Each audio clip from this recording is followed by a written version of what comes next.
నమస్తే. Welcome to dial news. Present మనతో karate Kalyani గారు ఉన్నారు. నిన్న మొన్నటి నుంచి సోషల్ మీడియాలో ఫుల్ వైరల్ అవుతున్న లక్కీ డ్రా విషయం గురించి మనం ప్రెజెంట్ కరాటే కళ్యాణి గారు మ్యామ్‌తోని మాట్లాడి అసలు ఏం జరిగింది, ఆ రోజు ఏం జరిగింది, అక్కడ ఎవరెవరు ఉన్నారు, ఆమెపై దాడి జరిగిందని కూడా బయట న్యూస్ వస్తుంది. ఆ విషయాలన్నీ మనం ఇప్పుడు కరాటే కళ్యాణి మ్యామ్‌తోనే మాట్లాడి అసలు ఆ రోజు ఏం జరిగిందో తెలుసుకుందాం. మ్యామ్ హాయ్ చెప్పండి. నమస్తే అమ్మా. నమస్తే. జై శ్రీరామ్. చెప్పండి. ఆ రోజు అసలు ఏం జరిగింది? అక్కడికి మీరు ఎలా ఎళ్లారు? అసలు ఈ న్యూస్ మీకెలా తెలిసింది? పోలీసుల బందోబస్తుతోని మీరెళ్లారా? లేకపోతే మీకేదైనా బయట నుంచి ఇన్ఫర్మేషన్ వచ్చిందా? అసలు ఎలా తెలుసుకున్నారు? టీటీడీ వరకు ఎళ్ళింది గదా! ఈ న్యూస్ మీకు అక్కడికెళ్ళిన తర్వాత తెలిసిందా? లేకపోతే దానికంటే ముందే మీకు తెలుసా అనేది చెప్పండి. సో, విషయం ఏంటంటే, ఈ ఇల్లీగల్ లాటరీ గ్యాంగ్ ఒకటి ఎలా స్టార్ట్ చేశారంటే, ఇన్‌స్టాగ్రామ్ ఇన్‌ఫ్లుయెన్సర్స్ అని కొంతమంది తయారయ్యి, 1,00,000 మంది ఉండంగానే వాళ్ళు గివ్ అవే అని చెప్పి, మీరు నన్ను ఫాలో చేస్తే కారు ఇస్తానని కొంతమందేమో మీరిచ్చిన దాని నుంచి మీకు మళ్ళీ ఇస్తున్నాము. కానీ మీరు చిన్న పని చేయాలి. కారు ఇవ్వాలంటే పెద్ద కారు కదా!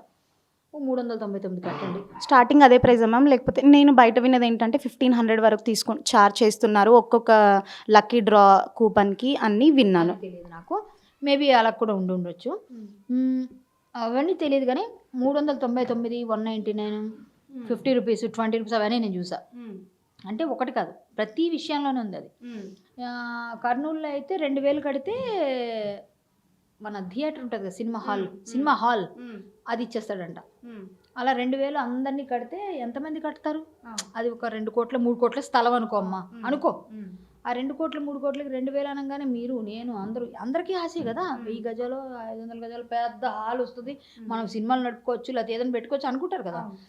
కాబట్టి ఏంటంటే అదన్నమాట సంగతి. ఇప్పుడు వాళ్ళు హాల్ ఇచ్చేస్తామన్నారు, సినిమా హాల్. అప్పుడు పోలీసులు వెంటనే అరెస్ట్ చేశారు అతను. ఇలాంటివి చేయకూడదు, ఎందుకంటే వితౌట్ పర్మిషన్ ఇల్లీగల్ యాక్టివిటీస్ ఇవన్నీ.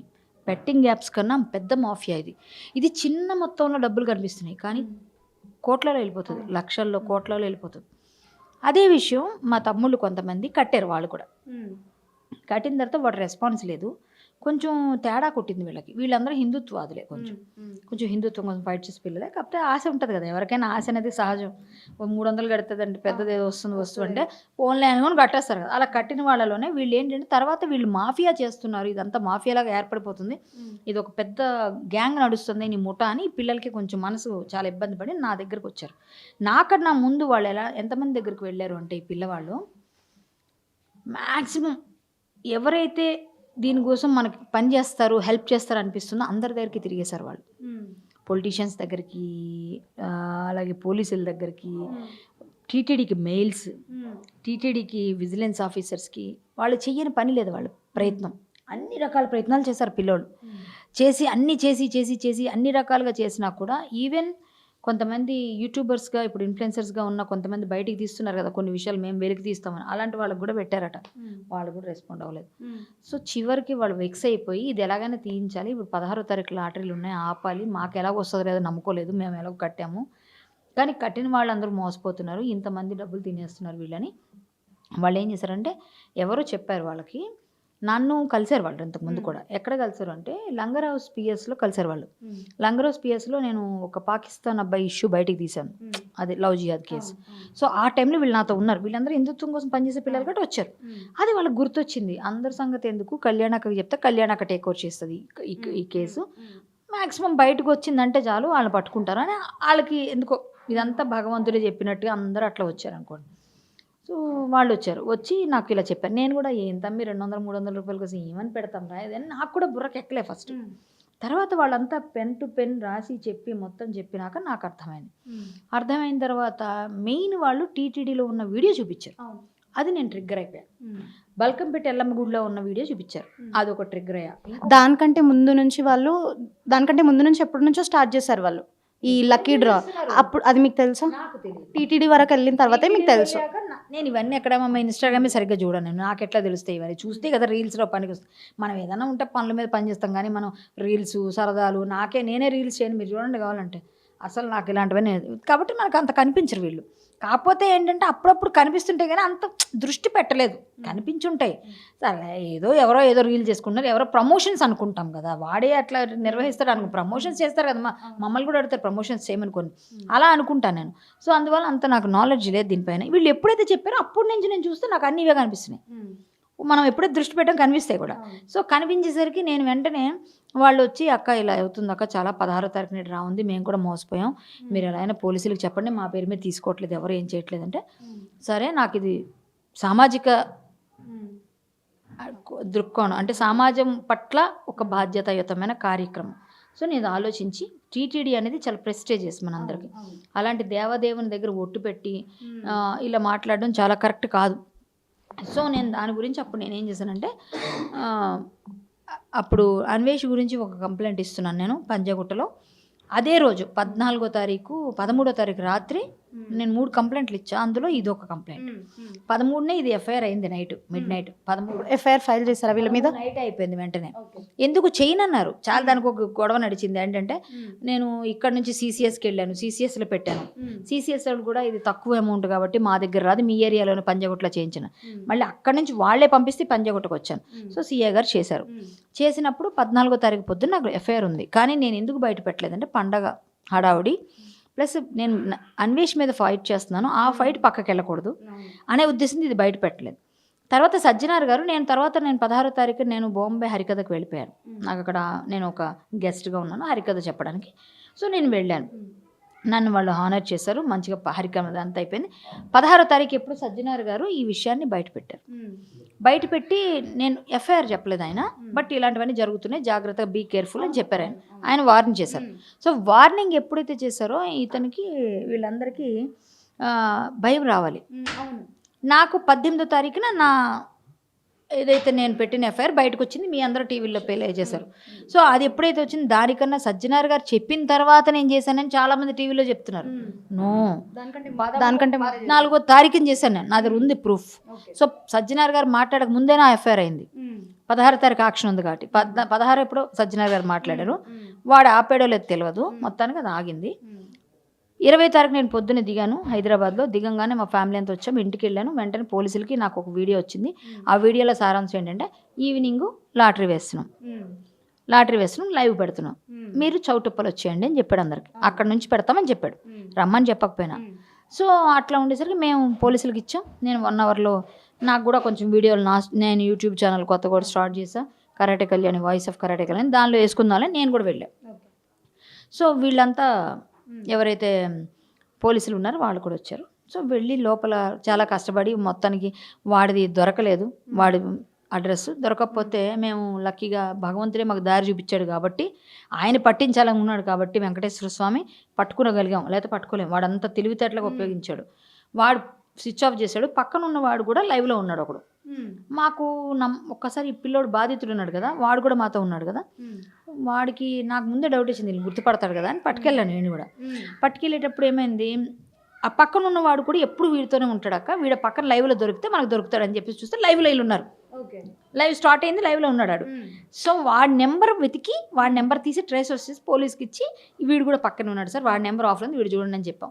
వాడు దొరికాడు, వాడి నెంబర్ లొకేషన్ వచ్చింది. సో అది ఎక్కడ కొంగరకలాను, వీడు చెప్పింది చౌటుప్పలు ఇటువైపు, ఇదేమో కొంగరకలాను ఆదిబట్ల. సరే అని ఇంకా ఆదిబట్లకి వెళ్ళాం. వండర్లా బ్యాక్ సైడ్ ఒక విల్లాలో మొత్తం దందా నడుస్తుంది. ఆ విల్లా అయినదే అని మీకు తెలుసా? అది నాకు తెలియదు, అతను అవునో కాదు నేను చూడలేదు కదా, అతనిదని నాకు తెలియదు. మరి అవునో కాదు మరి జనాలు చెప్పాలి, అది వాడు చెప్పాలి, నాకు తెలియదు. నాకు అక్కడ ఇల్లేనా కాకపోయినా అనవసరం, అక్కడ ఇల్లీగల్ దందా నడుస్తుంది, కన్స్ట్రక్షన్స్ అవుతున్నాయి. ఎవరిదైతే ఏముందండి అదేదో స్థావరం వాడి. అంటే నాకు కూడా ఎలా తెలుసు అంటే, ఇంతకుముందు ఇలా బెట్టింగ్ యాప్స్ ప్రమోట్ చేసి ఆ విల్లా కొన్నాను అని ఒక వ్లాగ్లో అబ్బాయి పోస్ట్ చేశాడు, చెప్పాడు. పంపించండి అమ్మ, ఉందండి వీడియో ఉంది యూట్యూబ్లో. ఆయనదే యూట్యూబ్ ఛానల్, యూట్యూబ్ ఛానల్లో ఆయనదే యూట్యూబ్ ఛానల్, ఒక నరేందర్ అది సంథింగ్ ఆయనది ఉంది యూట్యూబ్ ఛానల్. అందులో తన వైఫ్ ఒక పాప కూడా ఉంది, తనకు చిన్న పాప, వాళ్ళతో కలిసి నేనే తీసుకున్నా అన్నది ఒకటి మెన్షన్ చేశాడు. అందుకే మీకు తెలుసా లేదా అని ఒకసారి మీరు సెర్చ్ చేసి. సో నాకు ఇప్పుడు ఇంకొక ఇన్ఫర్మేషన్ తెలిసింది చూసారా, విల్లా కొనే స్థాయికి ఎదిగాడు. సామాన్య పిల్లవాడు విల్లా అంటే ఎంత దందా నడవకపోతే ఇదంతా చేస్తున్నాడు. సో ఇతను చేసే పని అక్కడ ఆక్షన్ పెట్టుకొని చేసుకున్నాడు. సో నేను ఇంకా డైరెక్ట్ పట్టుకొని మేము కింద అక్కడ లోపల పైన కూడా వాళ్ళ పైకి కిందకి తీసుకొచ్చారు పోలీసులు. వాళ్ళ మనుషులు కొంతమంది నాతోని మిస్బిహేవ్ చేశారు, అవన్నీ మాట్లాడారు. అవన్నీ అంటే ఏదైతే జరిగిందో ఇన్సిడెంట్, ఈ ఇన్సిడెంట్లో మిమ్మల్ని కొట్టారని, మీ చున్నీ లాగి అసభ్యకర పదజాలం యూజ్ చేశారు అని కూడా బయట టాక్ వినిపిస్తుంది. ఇది నిజమేనా? అయితే పైనుంచి వచ్చేటప్పుడే కొంత అసభ్యకరంగా బిహేవ్ చేసింది. కిందకు వచ్చేటప్పుడు మా దందా ఆపేస్తే నేను వదులుతామా, వార్నింగ్లు చేసి నేను వదలం, నీ అంతు చూస్తాం అండం, మామూలు ఇవన్నీ చేశారు. ఈ యాక్షన్లు చేయడం, మామూలు వదలం, నేను అట్లా చేస్తాను, నీ కరాటే చూస్తాం, మేము అది చేస్తాం, భయపడతాం అనుకున్నావా, దారి కార్య, ఇట్లాంటి మాటలు చాలా వచ్చినాయిలేండి. అవన్నీ ఎందుకు కానీ చాలా చాలా మాట్లాడితే మీరు లీగల్గా చేయట్లేదు, మీరు ఇన్లీగల్ చేస్తున్నారు కాబట్టి నేను వదలను అని చెప్పాను నేను. అంటే నేను ఏం చేయాలో చేస్తాము, నేను అది చేస్తాము, ఇది చేస్తాను కొన్ని మాట్లాడినారు. మేము కిందకి దిగినాము, వీళ్ళందరూ ముందు వెళ్ళిపోయారు, మేము వెనక వస్తున్నాము. ఇంకొంతమంది నాతో పాటు ఉన్నారు వాళ్ళ అనుచరులు, వాళ్ళంతకీ అక్కసు మమ్మల్ని అందరినీ టీవీలో వచ్చేస్తాము, అన్నీ ఉంటాయి కదా బాధలు. సో ఆ విధంగా ఉందన్నమాట. తర్వాత బయటకు వచ్చేసరికి అక్కడ ఎప్పుడైతే మేము కిందకు వచ్చామో మేము వీడియో స్టార్ట్ చేసాం. మీడియా అడిగారు, మాకు కూడా కావాలి అని మేము అనుకున్నాం. ఇంకా మొదలు పెట్టారండి వాళ్ళ అనుచరులు ఒక 20-30 మంది. ఇంకా మా పిల్లోడి మీద, నా మీద, అందరి మీద మీరు చూసారు క్లియర్ వీడియోలో ఎలా 10 మంది 20 మంది మొత్తం ఒక గ్రూప్ ఆఫ్ గ్యాంగ్ అంతా కలిసి నన్ను అన్ని రకాల, ఇప్పుడు నేను దొంగ, అక్కడ వాడిగా దొంగ, ఇలా నా మొహం మీద వీడియో పెట్టి అని ఇంకా నేను చెప్పలేను, మీరు చూసారు, ఇంక చెప్పక్కర్లే. నేను దొంగ కాదు, అక్కడ దొంగల పట్టించినందుకు నా మీద దౌర్జన్యం, నా మీద దాడి, నా పిల్లడి మీద దాడి, నన్ను నానా మాటలు, నా చున్నీ పడిపోయింది, లాగారు, అవన్నీ పైనుంచే కొంచెం వరస్ట్గా బిహేవ్ చేశారు. అక్కడే కొంచెం నా చున్నీ ఇట్లా నడుస్తుంటే కూడా కాలు పడ్డది, ఇవన్నీ అయినాయి. అదంతా నేను లక్కీగా చూడలేదు, తీయలేదు, అది పక్కన పడేయండి. పోనీ ఏదైనా కానీ ఒక ఆడదాన్ని మానసికంగా హింస పెట్టి ఒక 20 మంది ఒక విలన్ గ్యాంగ్ అంతా కూడా అమ్మాయి చుట్టూ తిరుగుతూ నవ్వుకుంటా ఈ వీడియోలు తీసుకుని సినిమాలో చూస్తాం మనం. కానీ మొన్న అక్కడ జరిగింది లైవ్లో, లైవ్లో జరిగింది. అక్కడ అవమానం చేసి ఆడదని విచక్షణ లేకుండా నేను చేసిన మంచి పనికి నువ్వు అప్రిషియేట్ చేయకపోయినా పర్వాలేదు, నా మీద తిరిగి దాడి చేశారు మీరంతా, నా మీద అన్ని రకాలుగా బాధలు దుర్భాషలాడారు. సో ఇన్ని డైరెక్ట్ లైవ్లో, వాళ్ళేమో లైవ్ పెట్టి ఇన్స్టాలో పెడుతున్నారు. అప్పుడు నేను లైవ్ స్టార్ట్ చేశాను, సగం నుంచి నేను లైవ్ స్టార్ట్ చేశాను. సగం నుంచి స్టార్ట్ చేసి ఇంకా నేను గట్టిగా అందరికీ చెప్పేసా ఏం జరిగింది అన్నది. ఆ లైవ్ నా ఫేస్బుక్లో ఉంది, అది బాగా వైరల్ అయింది, మొత్తం మీడియా వచ్చింది, మీడియా వాళ్ళకి తెలిసింది. నేను ఇప్పుడు నాకు జస్టిస్ కావాలి, నేను ఇక్కడ నుంచి కదలను, పంజాగుట్ట పోలీసు పదని తీసుకెళ్ళిపోదాం వాళ్ళు అంటున్నా, నేను కదలలే. నాకు ఆదిబట్ల పోలీసు రావాలి అంటే ఆదిబట్ల పోలీసు వచ్చేవారు, వచ్చారు. పోలీసు వచ్చిన తర్వాత పోలీసు వాళ్ళు ఎదురు అని చెప్పా మొత్తం జరిగిందంతా. మీరు వచ్చి కంప్లైంట్ ఇవ్వండి అమ్మా అన్నారు. కంప్లైంట్ ఇచ్చాను. ఆ కంప్లైంట్లో ఏమేమి రాసి ఇచ్చామో మా లాయర్ గారు కృష్ణకాంత్ గారు ఇచ్చారు. అది మేము పట్టుకొని వెళ్ళి ఇవ్వగానే అందులో ఉన్న సెక్షన్స్ అన్నీ ఏమేమి వస్తాయో అన్నీ అప్లికబుల్ అన్నీ వేసి వాళ్ళని ఎఫ్ఐఆర్ చేసి ఇచ్చారు. నాకు ఇప్పుడు ఎఫ్ఐఆర్ ఇదంతా మీరు ప్లే చేస్తున్నారు ప్రతి టీవీలో. సో మంచి మంచి సెక్షన్స్ పెట్టారు, ఎందుకంటే అంత వరస్ట్గా బిహేవ్ చేశారు. అంత వరస్ట్గా బిహేవ్ చేసి మోడెస్టీ ఆఫ్ ఉమెన్ ఎంత ఘోరమైన చర్యలు చేయకపోతే అన్ని సెక్షన్స్ పెడతారు. నాన్ బెయిలబుల్ సెక్షన్స్ ఎందుకు పెడతారు? లేకపోతే మీరు చేసింది అంత క్రూయల్గా ఉంది. వాళ్ళు ఏమనుకున్నారు, మమ్మల్ని ఏదో చేసేద్దాం, మేమేదో ఫేమస్ చేసేద్దాం, నన్ను వాళ్ళ ఇన్స్టాలో లక్షల్లో ఉన్నారు కదా, నన్ను ఏదో బ్యాడ్ చేద్దామంటే నేను మంచి పని చేసా. మీరు చేసినా నేను చేసినా నేను కూర్చొని చెప్పేది ఒకటే మాట చెప్తున్నా అక్కడ. సో నేను తప్పేం చేయలే అక్కడ. దానివల్ల వాళ్ళంతా కలిసి వాళ్ళ ప్లాన్ వాళ్ళు చేశారు. నేనైతే గట్టిగా కూర్చుని పోలీసులతో మాట్లాడి వాళ్ళని అరెస్ట్ చేయించాము. అరెస్ట్ చేసి పోలీస్ స్టేషన్ తీసుకొచ్చారు పంజగుట్ట. రిమాండ్కి వెళ్ళాడు. ఇప్పుడు ఆ క్రేజీ బాయ్ నరేందర్ రిమాండ్కి వెళ్ళాడు. ఇప్పుడు ఆయన ఏదైతే విల్లా ఉందో ఆ విల్లాను కూడా సీజ్ చేయాలి మరి, ఎందుకంటే అక్కడే జరిగింది కాబట్టి. సో అది చేస్తారో చేయరో పోలీసులు ఇష్టం. తర్వాత కోర్టుకి వెళ్ళానా మనం దాని గురించి తీసుకొస్తాం. ఇప్పుడు ఈ 10 మంది నన్ను ఏదో చేద్దాం అనుకుని వాళ్ళే ఇరుక్కున్నారు. ఇప్పుడు వచ్చి 10 మంది. అదే ఓకే మ్యామ్. ఇప్పుడు నేను లాస్ట్ టైం అడగాలి అని అనుకుంటున్నా, అంటే మీరు ఈ సోషల్ ఇష్యూస్లో బాగా యాక్టివ్గా ఉంటారు. హిందూ సంఘాల విషయంలో అయినా బయట జరిగే సోషల్ యాక్టివిటీస్ ఈ విషయాల్లో మీరు బాగా యాక్టివ్గా ఉంటారు కదా. అయితే దీనికంటే ముందు, ఈ ఇష్యూ కంటే ముందు నాన్ వెజ్ ఇష్యూ కానీ, లేకపోతే అనసూయ ఇష్యూ కానీ, నిన్న జరిగిన రేణుదేశ ఇష్యూ కానీ, మీరు అన్నిట్లో పాజిటివ్గా ముందుకెళ్తున్నారు. వీటిపై మీరు అంటే ఒక యుద్ధంలాగా అలా చేస్తున్నారు కదా. దీన్ని బయట కొంతమంది ఫేమ్ కోసమే ఇలా చేస్తున్నారు అన్న నెగిటివ్ కూడా అవుతుంది. దాని గురించి మీరు ఏమైనా చెప్పాలని అనుకుంటున్నారు? నేను ఎంత మంచి చేసినా చెప్పేవాడు అనుకునేవాడు అంటూనే ఉంటాడు. వాడెవడో అరుస్తున్నాడు కదా, నీ ఏనుగు వెనక్కి వెళ్తుందా? ముందుకే వెళ్తుంది. మురుగుతూనే ఉంటారు, అరుస్తూనే ఉంటారు. ఈ లక్కీ డ్రా ఈ ఒక్క అబ్బాయితోనే మీరు ఆపేద్దామని అనుకుంటున్నారా? యూట్యూబ్లో చాలా మంది ఇన్ఫ్లుయెన్సెస్ ఇంకా చేస్తున్నారు, వాళ్ళని కూడా మీరు బయట పెట్టే అవకాశాలు ఏమైనా ఉన్నాయా? అసలు నేను ఫస్ట్ వాళ్ళకి ఇంత లిస్ట్ ఇచ్చా, ఒక 50-60 మంది పైనే ఉన్నారు. కానీ పోలీసులు ఏమన్నారంటే ఇది ఇమీడియట్ ఆక్షన్ ఉంది, అలాగే ఎవరెవరైతే దేవుళ్ళ గుళ్ళో చేశారో వాళ్ళని చెప్పండి అంటే వీళ్ళిద్దరు పేర్లు చెప్పా. ఇంకా ఉన్నవాళ్ళు కూడా అందరినీ కలిపి లైట్గా మొత్తం అందరినీ ఒక లైన్లో పెట్టి రాస్తారు. ఛార్జ్ షీట్లో చార్జ్ చేద్దాం, ముందు 2-3 పేర్లు చెప్పండి అని చెప్పి 2-3 తీసుకున్నారు ఆ రోజు ఇమీడియట్ అని.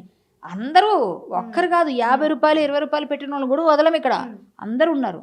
ఇంకోటి అనేవాళ్ళందరికీ నేను చెప్పేది ఒకటే, నువ్వు చెయ్యవు, చేసేవాళ్ళని చేయనివ్వు, తిరిగి ఏదో ఒక బురదేస్తావు, నీ బొంద నీ భోషణ నీకు నచ్చింది నువ్వు చేసుకో, నా పని నేను సమాజం కోసం పనిచేస్తున్నా, జనం చూస్తున్నారు. ఫేమ్ ఏంటి? నాకేమి లేని ఫేమా? నాకు కొత్తగా ఏమి ఇస్తారు ఫేమ్? మీరు నేను ఆల్రెడీ ఫేమస్ కాబట్టి మీరు నన్ను ఇంకేం కొత్త పేరు ఇస్తారు నాకు చెప్పండి. పోను కొత్త పేరు ఏమి ఇస్తారు? కొత్తగా నాకేం పేరు తెచ్చుకోవాలి? నేను ఏం తెచ్చుకోవాలి? అంటే అలా అని సోషల్ ఇష్యూస్లో ఇవాళ కాదు కదా చేస్తుంది. బయట ఎవరో అనుకున్నారు అంటే వాళ్ళు చేస్తారా, నేను ఆపేస్తాను. చెయ్యవు కదా, చెత్త వెధవ నువ్వు చెయ్యవు కదరా, వచ్చి కామెంట్ పెడతావు, సిగ్గు లేని వెధవ, బుద్ధి లేని వెధవ. ఈ రిప్లై కావాలని నేను మిమ్మల్ని అలాంటి వెధవలందరూ బోల్డ్ అంటారు. సో నాకు అవసరం లేదు ఆడెవరితో. నేను చేసే పని ఏంటో, నేను ఏం చేస్తున్నానో నాకు తెలుసు, నేను నా పూర్తి స్పృహలో ఉండి చేస్తున్నా. భగవంతుడు నాకు ఏం చెప్పాడు అదే చేస్తున్నా, భగవంతుడే నాకు దారి చూపిస్తున్నాడు. అతనే ఇలా ఈయన పట్టుకోవడం చాలా అసంభవం, ఆడే ప్లాన్ చేసి ఎక్కడో చూపించాడు. బట్ ఆడి లొకేషన్ నాకు దొరికిందంటే నాకు ఎవరిచ్చారు ఐడియా? వెంకటేశ్వర స్వామికే కోపం వచ్చింది కాబట్టి మాలాంటి భక్తులకి చూపిస్తాడు దారి, ఇదే చూపించాడు. ఇప్పుడు వాడు అలా దొరికాడు మాకు, వాడికి కాదు. దొంగలు పట్టించడం దేవుడికి ఎవరినో ఒకరు ఎన్నుకోవాలిగా, ఆ విధంగా నన్ను ఎన్నుకొని ఉంటాడు. సో నేను దేవుడిని నమ్ముతాను కాబట్టి నేను అంటే అన్ని విధాలుగా శరణాగతితో ఉన్నాను నేను. అతనే నాకు అన్నీ చూపించాను. నీదే దిక్కు, నన్ను కొట్టినా తిట్టినా నీదే. నన్ను కూడా కృష్ణార్పణం, నువ్వు నన్ను తిట్టావా కృష్ణార్పణం. నువ్వెవరిని తిడుతున్నావు? కృష్ణుడిని.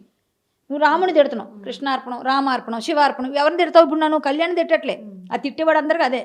ఆయన తిడితే ఆయన కదా చూసుకుంటాడు నిన్ను. సో నన్ను కాదు చూసుకునేది. నేనేమంటా అంటే అనేవాళ్ళ గురించి నాకు అనవసరం అమ్మా. మంచి పని చేసేవాళ్ళు వెనకాల లాగేవాళ్ళు 100 మంది ఉంటారు. అలా అని చెప్పి నువ్వు ఎన్ని తిట్టుకో, ఎన్ని అనుకో, ఫేమ్ కోసం అనుకో, ఇంకోటి అనుకో, ఒకరోజు నీకు అర్థమయ్యేదాకా నువ్వు అర్థం చేసుకుంటావు. అంతవరకు నేనైతే ఆపను, నా పని నేను చేస్తా. భగవంతుడు ఉన్నాడు, ఆయనే చూసుకుంటాడు. నువ్వెవడవని నన్ను అడగాను, నువ్వే నాకు భోజనం పెట్టట్లే, నువ్వంటే నేను పడాల్సిన అవసరం నాకు లేదు. సో వాళ్ళకి మీరు అనుకునేది అనుకోండి రా, ఇంకేమైనా రాసుకోండి, ఇంకేమైనా చెప్పుకోండి, మీరు ఏమైనా చేసుకోండి, నేనైతే నా పని నేను చేస్తూనే ఉంటాను. Thank you. ఎవరిని ఆ అన్వేష్ గడిని వదల, ఈ ఎదవల్ని వదల, ఎవరిని వదల. నన్ను అన్నవాడు నేను కాదు, బయట అమ్మాయిలన్నా పిచ్చి పిచ్చి పనులు చేసినా, పిచ్చి వేషాలు వేసినా, 20 రూపాయల కోసం ఒక 15 ఏళ్ళ కుర్రాడు కూడా మొదలు పెట్టాడంటే నీ ఇన్ఫ్లుయెన్స్ ఎంతవరకు ఉంది? ఇలాంటి వాళ్ళని ఎవరిని వదలను. జై శ్రీరామ్. భరత్ మాత. Thank you.